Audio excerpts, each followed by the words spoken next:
Bonjour à tous. Eh bien, on va attaquer la saison des pommes de terre. Ça y est, c'est le moment. Alors en principe, on dit quand le lilas fleurit, c'est le déclic que la nature nous donne pour commencer à planter. Ça, c'est en fonction des régions. Le lilas, ben voilà, c'est entre le 10 et la fin avril, donc on est en plein dedans quand même. En tout cas, on peut préparer son sol. Moi, je vais juste vous faire un petit préambule pour parler des 4 méthodes que j'ai sélectionnées.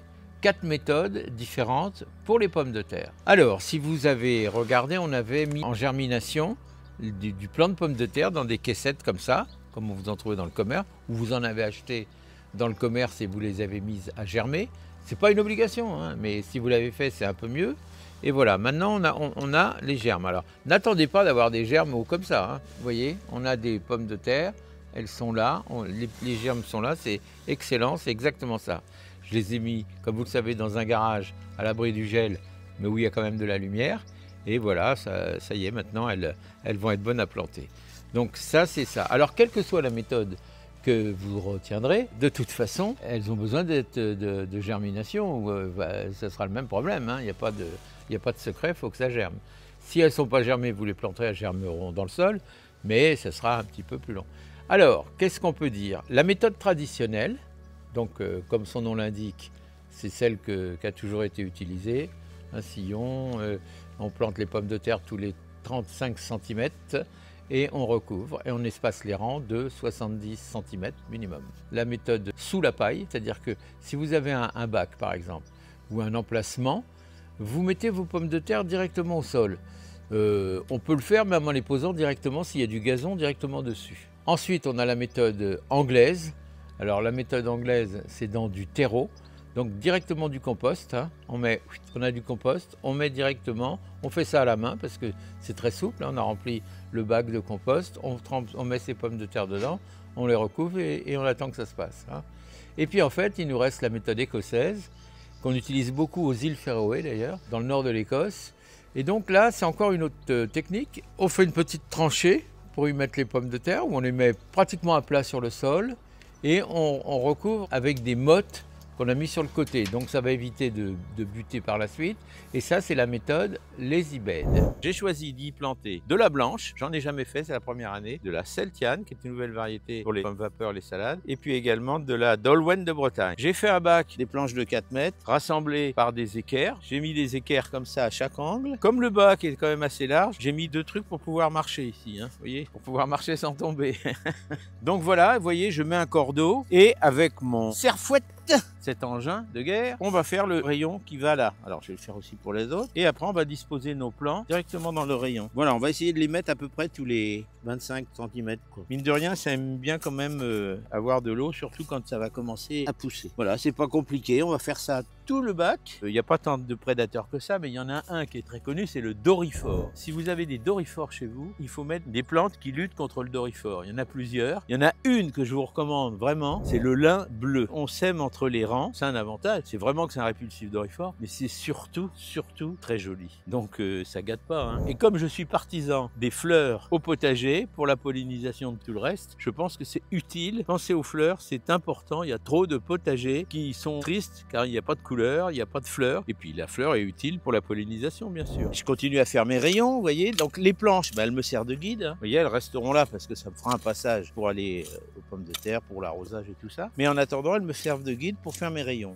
Après toute bonne plantation, un petit arrosage avant de recouvrir. Hein. Comme ça, on met bien de l'humidité dans le sillon. Pour terminer, une fois qu'on a fait notre petit arrosage, eh bien, on va recouvrir quand même. Hein. C'est simplement là pour la germination. Et après, il faudra venir les buter. Buter, tout le monde sait ce que ça veut dire. Ça veut pas dire se battre. Hein. Ça veut dire simplement faire des buttes de terre de chaque côté pour les empêcher de verdir d'une part et surtout de ne pas verser, c'est-à-dire de tomber sur le côté avec le vent quand elles vont avoir pris de la hauteur. Voilà, donc on fait ça, on recouvre et on tasse un petit peu comme ça et là c'est suffisant.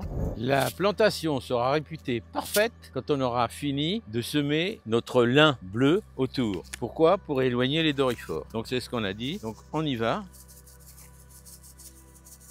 On va faire une petite barrière extérieure du bac pour que le lin, justement, joue son rôle de répulsif dorifort. Alors c'est un lin vivace, il faut bien le comprendre. Il va rester là après. Un sachet par côté, c'est bien. La nuit va bientôt tomber, le travail est accompli, le jardinier est satisfait. Je vous propose de vous en inspirer et puis de faire aussi bien et voire mieux. Je suis sûr que c'est pas difficile pour vous. Donc là, je vais faire ça. Je vide mon compost. Je vais faire ce qu'on appelle un andin, une petite bosse qui va aller faire le long.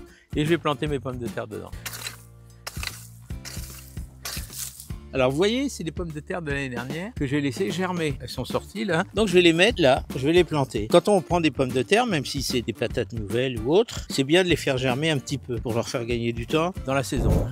Donc c'est quand même assez facile à prendre. On n'a pas du tout besoin de creuser puisque on est en surface. On avait juste fait une butte de compost et voilà. Pommes de terre nouvelles bien sûr, petites patates qu'on va se faire à la poêle. Donc vous voyez, on peut le même faire à la main. C'est d'une simplicité, regardez. Voilà, alors c'est des petites patates celles-ci, mais c'est normal. Alors ça fait exactement 90 jours.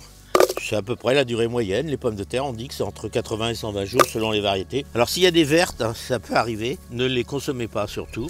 Alors bien sûr, il y en a toujours qui sont plus petites que...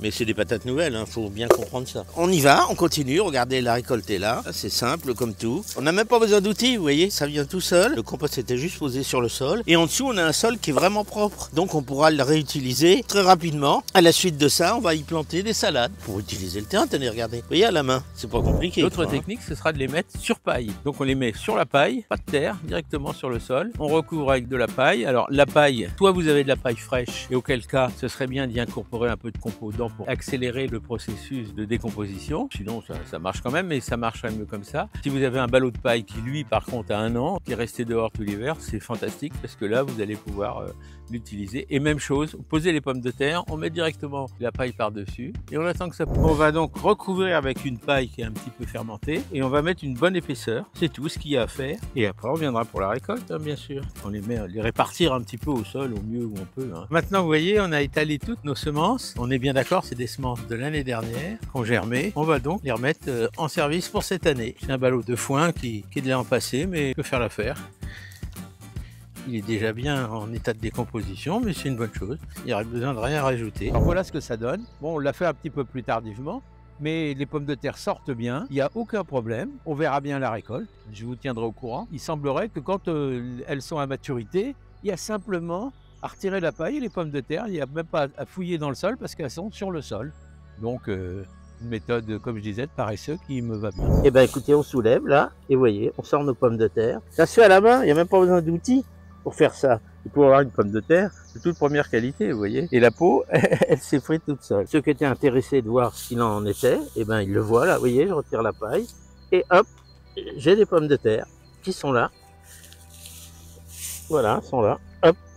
Voilà, et elles sont pas petites. L'humidité a été constante grâce à la paille. Il n'y a pas de pourriture et aucune attaque de rongeurs, car j'avais fait un traitement tout autour qui a été très efficace. Et maintenant, corvée de frites. On fait un petit sillon au milieu et on prend des mottes de terre qu'on retourne tout autour. Dans ce sillon, on va y mettre terreau enrichi au fumier de cheval. Une fois qu'on a mis tout ça, on n'a plus qu'à égaliser et puis on va mettre nos pommes de terre au milieu. Alors l'intérêt de cette technique, quand on va récolter, on n'aura pas besoin de buter puisqu'on a déjà nos miettes de terre. On viendra juste avec une pelle, hop, on tirer nos pommes de terre. On n'aura même pas à creuser. Les pommes de terre, je vais les planter comme ça, les unes derrière les autres. Il suffit de les disposer sur le sol. Donc si on a de la tonte de pelouse, c'est souvent ce qu'on fait, mais nous on a de la paille, on va mettre de la paille. Mais ce qu'il faut bien veiller, c'est l'épaisseur. Suffisamment d'épaisseur pour qu'elle reste dans le noir. C'est des mottes qui ont été retournées là, ça va venir tout seul. Déjà elles sont butées d'avance, on n'aura même pas à creuser pour les récolter. C'est ça la technique qui s'appelle le lazy bed. Et si vous avez d'autres astuces concernant toutes sortes de choses, dites-vous bien qu'on est prêt à les mettre en pratique et à vous en faire part. Sachez que ça va se tasser un peu,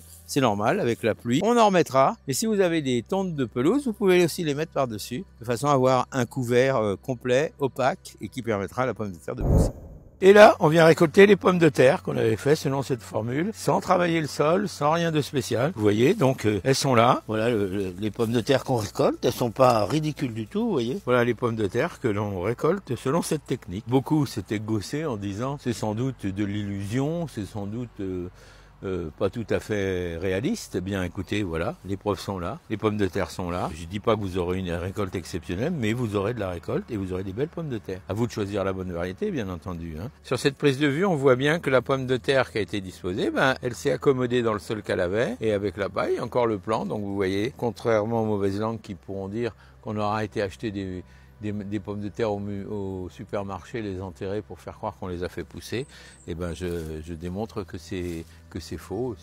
Mais il y a ceux qui doutent de tout, et même ceux qui doutent que la terre est ronde. Alors vous savez, on peut tout penser, on peut tout croire. Chacun ses opinions, en tout cas voilà les miennes. La caractéristique de ces pommes de terre qu'on poussait dans la paille, elles ont pratiquement pas de peau. Donc là, on peut pratiquement, comme des patates, des pommes de terre nouvelles, les consommer immédiatement. Elles sont nickel et elles n'ont pas du tout souffert de quoi que ce soit. Voilà une technique qui est donc validée. Bien, et ben voilà, vous avez pu voir les différentes méthodes que j'avais retenues, hein, et il en a sans doute d'autres, je ne les connais pas toutes, mais celles-ci, c'est celles qui me paraissent les plus intéressantes. Donc à vous de voir. Juste une précision. On veut faire des pommes de terre précoces ou on veut faire des pommes de terre tardives. Ça peut être la même variété, hein, mais les premières, on fait un rang, si vous voulez, un rang ou deux avec de la pomme de terre nouvelle, disons, qu'on va récolter au bout de 90 jours, et puis les autres on les laisse, puis on les laisse jusqu'à 120 jours, et là on aura une pomme de terre qui sera sûrement plus abondante et qui sera plus généreuse et qui se conservera aussi beaucoup mieux. Voilà, en attendant, faites-moi part de vos remarques si vous en avez. Je me ferai un plaisir de répondre à vos questions et je vous souhaite beaucoup de courage. Au revoir à tous.